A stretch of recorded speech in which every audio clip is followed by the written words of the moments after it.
રાધે રાધે મિત્રો જય શ્રી કૃષ્ણ। હું ઉષા ગોહેલ આપનું સ્વાગત કરું છું। મિત્રો, આજે હું તમને આચાર મસાલો ઘરે કઈ રીતે બનાવો તે આજે હું તમને બતાવીશ।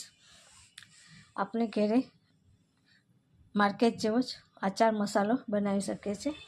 આ છે રાઈના કુરિયા, એક કટોરી મોટી રાઈના કુરિયા લેવાના, તેનાથી અડધો ભાગ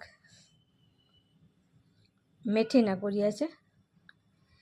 જ્યારે 100 ગ્રામ લીધા હોય તો 25 ગ્રામ મેથીના લેવાના અને 10 ગ્રામ ધાણાના કુરિયા લેવાના।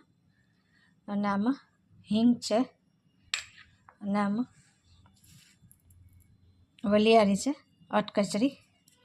આ મેં બધા મસાલા મિક્સરમાં બધા અટકચરા કરી નાખ્યા છે, આપ જોઈ શકો છો।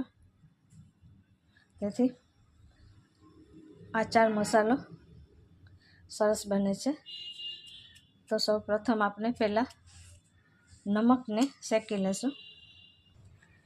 અહીંયા આપણે ધીમી આંચ ઉપર મીઠાને શેકી લેશું, જેથી આ નમકમાં પાણીનો ભાગ હોય તો તે સુકાઈ જાય અને અથાણું બગડવાની શક્યતા નથી।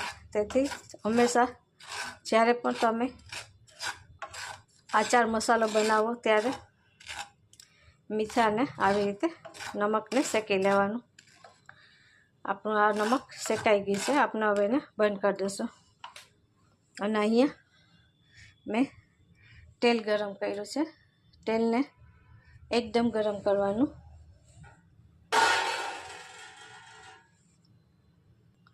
આપણે જોઈ શકીએ છીએ કે આ આપણે તેલ ગરમ થઈ ગઈ છે, તેમાં આપણે રાઈના કુરિયા નાખીને જોઈ લેવાનું।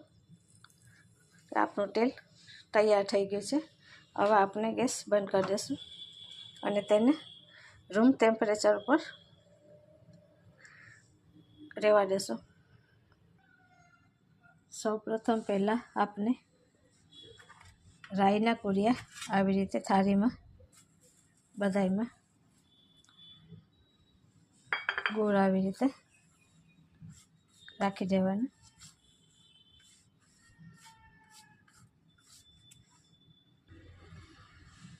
પછી આપણે મેથીના તેને સાઈડમાં આવી રીતે